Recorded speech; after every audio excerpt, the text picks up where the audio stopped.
What would you say the mission is of your organization at Maryland Food Bank? Well, the mission of the food bank really is to end hunger. And FoodWorks really focus on shortening the line, what we call shortening the line. So the idea is,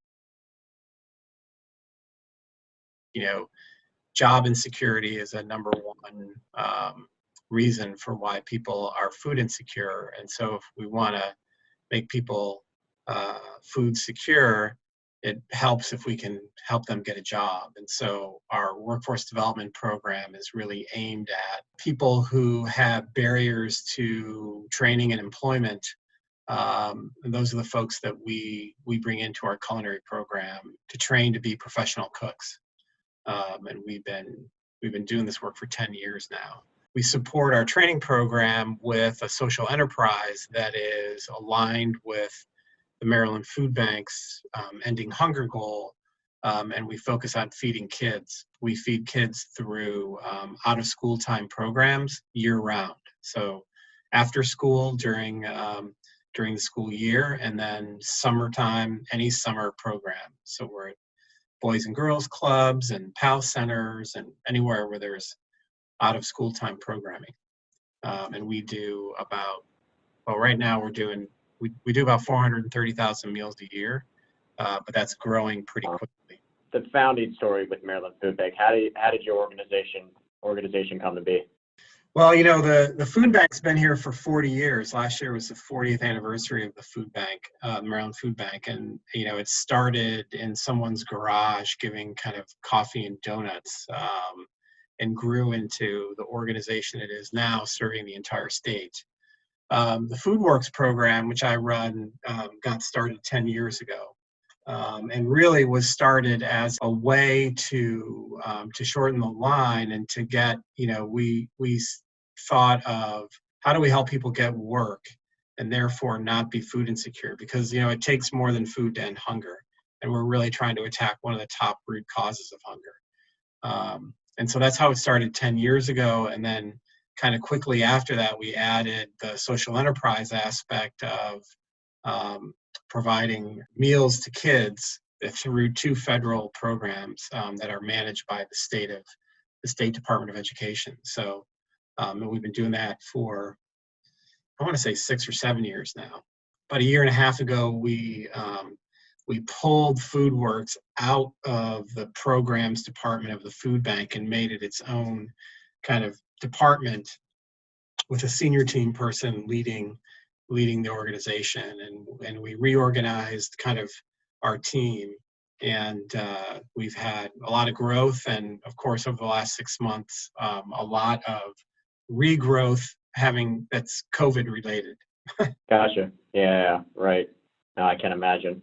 So the money you're getting from Greenspring, how do you think it's going to impact your organization, as especially with everything going on with COVID? Well, it's interesting because we've shifted the program to kind of a hybrid on-site online program now, where we have our students spending 3 days a week in the kitchen and 2 days a week online.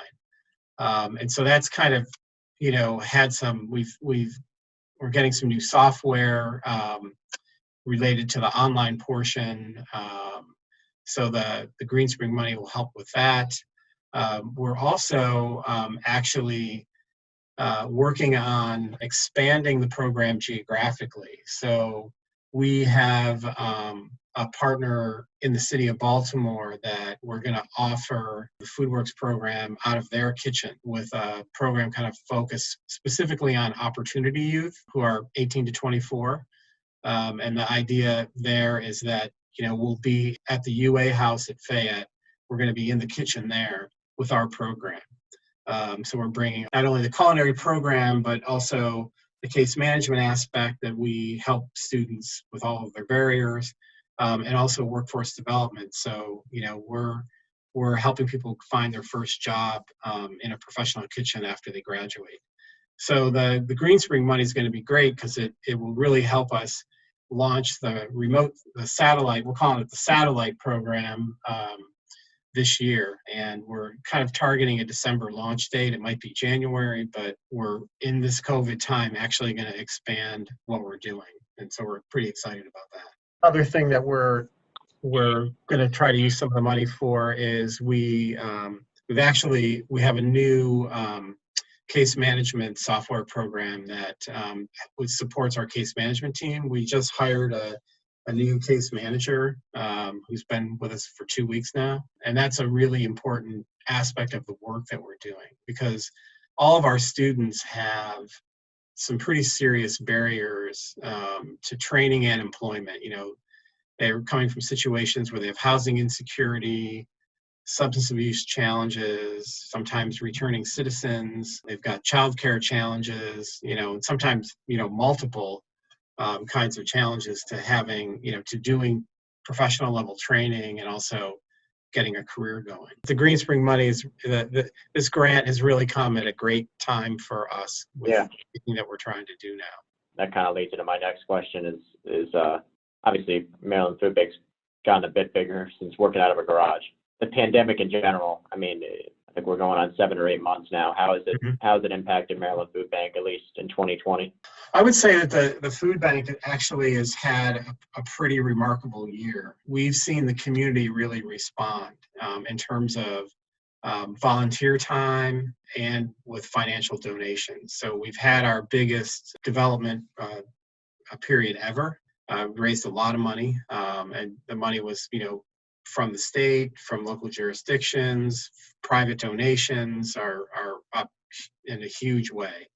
And our volunteer support, while right at the beginning of the pandemic kind of shut down for kind of just a second, because a lot of our volunteers are over 60, it came back with a younger volunteer force, kind of just in an unbelievable kind of multiples of what we were doing before. We ended the year in an incredibly positive position financially. And, we're going to be spending that money this year because, we're kind of going into COVID phase 2 now. We're actually in the process right now of kind of, lessons learned from COVID, where we surveyed our employees and we did focus groups, and we're really looking at, what are the learnings. And we've figured out how to do some things faster and more efficiently. We finally put some things kind of on the back burner that maybe should just be, we should move on from. In the FoodWorks program, we've really had kind of a remarkable transformation. At the beginning, we put our class was class 35 when the pandemic hit, and we actually put that class on a pause. And then we shifted pretty quickly within a couple of weeks to delivering online to that class. And so we kept the class online during April and May. And then at the beginning of June, we brought them back into the kitchen. And we started our hybrid 3 days on site, 2 days online approach for the rest of that class. And they graduated at the end of June. And then class 36 came in right following that at the beginning of July, and they just graduated last Friday. And so they were the first class to kind of go start to finish over 12 weeks in the hybrid model. And we started, we're with class 37 now, which started this week. The thing that really was interesting is how we kind of innovated moving online. And now we've got kind of a templated approach to our curriculum that's going to last us, which we're going to stick with for the rest of this fiscal year for sure. But I actually also think it's opened an opportunity for us to think about the timing and the scheduling of the curriculum and what we can do in our kitchen and how we can use our kitchen, as well as how can we take advantage of folks' time remotely, and what does that mean for the kind of job opportunities we can look for them, earlier than when they graduate. So I think it's really, when we talk about our satellite program, it's going to be the same kind of model. It's going to be, 3 days a week in the kitchen and 2 days a week online. And so it makes it much more flexible for us.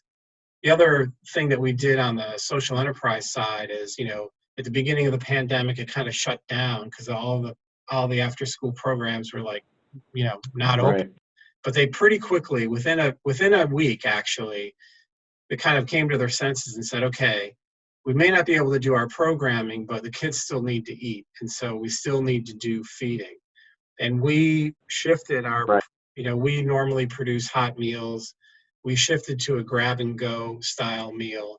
We really expanded our coverage area in terms of, we started to do some meals in Cecil County, which we'd never done before. We even have a client now out in Cumberland, Maryland. So the grab and go model kind of let us expand that way. We also had many new partnerships. We partnered with the Y of Central Maryland, and we provided food for kids in their childcare. They were an essential workers childcare center at several of their sites.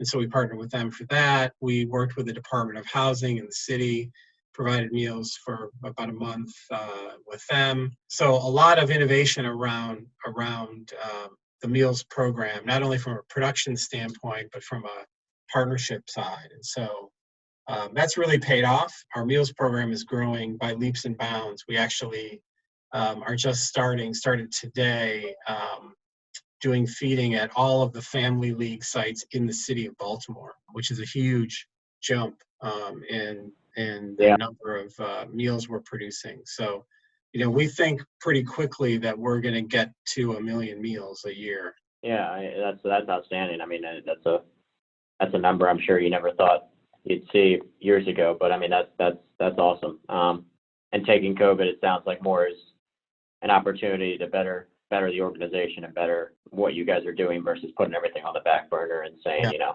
we got to take a pause because, what's going on is crazy, but, we still got to meet our organization and step up. What's interesting about the food bank is, we're kind of essential workers. So we've been here from the beginning, and particularly in Food Works, but also in the Maryland Food Bank operations side. We've been open.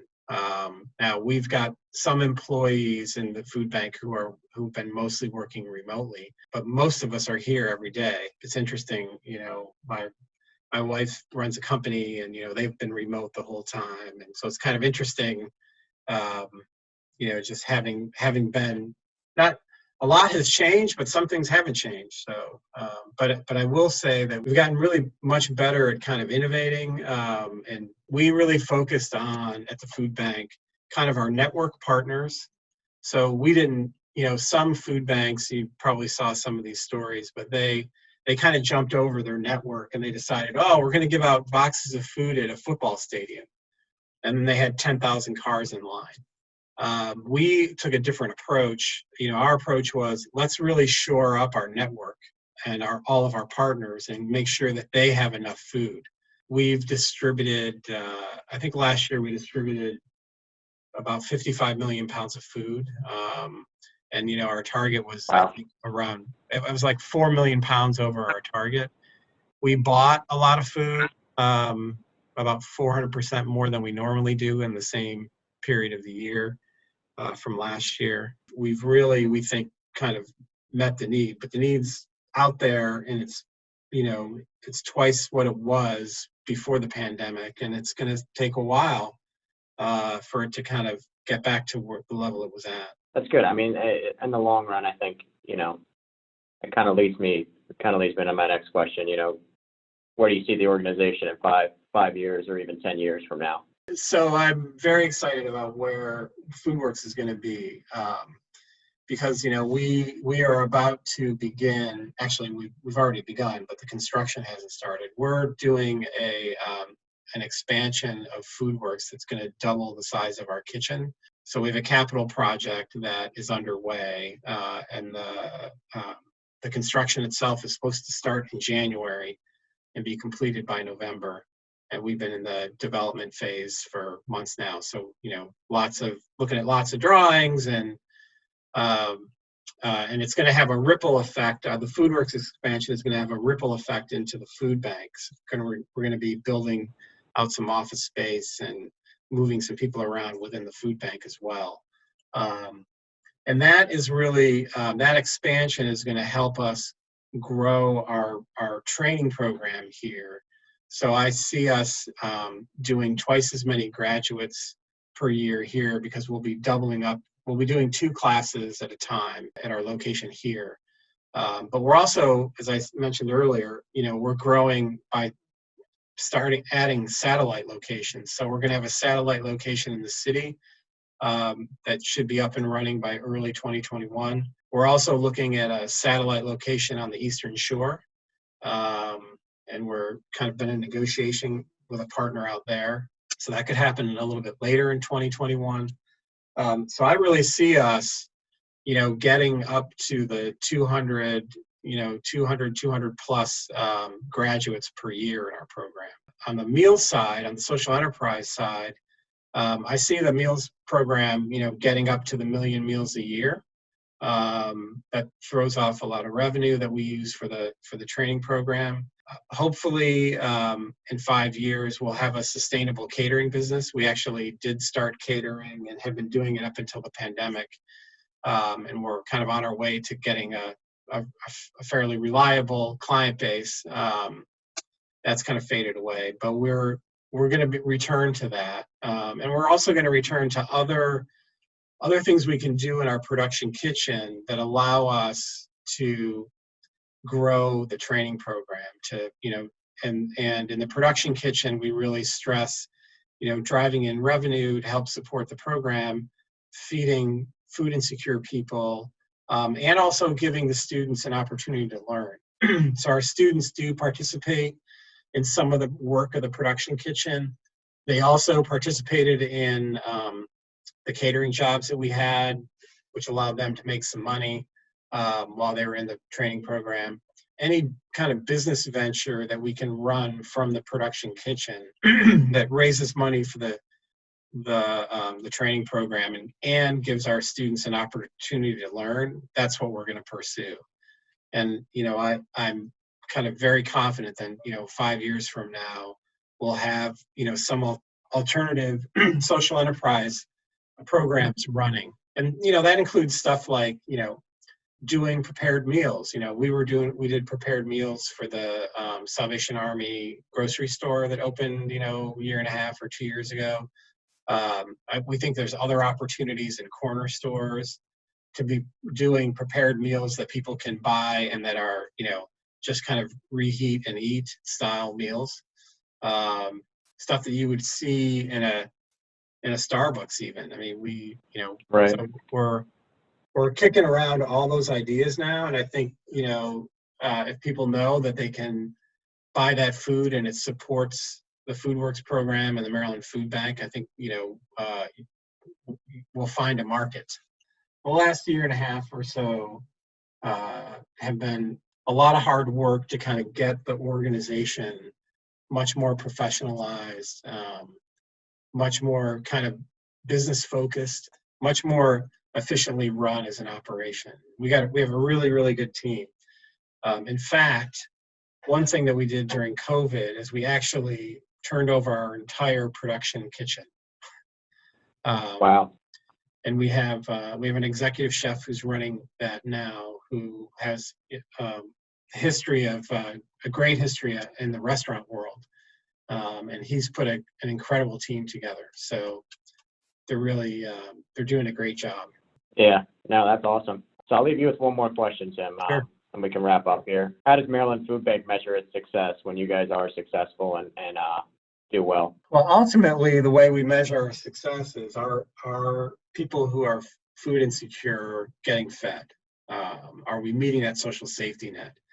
And we look at our reach geographically and the amount of pounds that we move, which really can translate into meals. That's right. really our success there. We're also starting to look more at the root causes of hunger here on the food bank side. In FoodWorks, our measure of success is how many people do we graduate from our program and how many people do we place into employment, and we've got a pretty good track record there. Our retention in the program is at about 70%. I'll come back to that. And our placement is, in the high, 85 to 90% get placed. Our retention, we think, is really going to improve because we've just added a case manager. And, we always lose a few people from the start of the program to graduation day because, and it happens in the first couple of weeks of the program because, you have to be here, you have to be in uniform, you have to be ready to work. And people don't really understand that until they get here. But we know the people that we lose later in the program are mostly because of barrier issues. And so if we do a better job helping students solve those issues and learn how to solve them on their own when, after they've graduated, we think that number will get up much higher. It's a life-changing program. Our graduation days are incredible here. Even the ones that the last two we've done have been kind of virtual, where it's really just been the class with a very small number of people in the audience. Normally it's 100 people in the audience. Oh, wow. And I'd love to go back to those days. Maybe that'll happen in the next fiscal year. But yeah, it's really, the students are really changed in 12 weeks. It's kind of remarkable.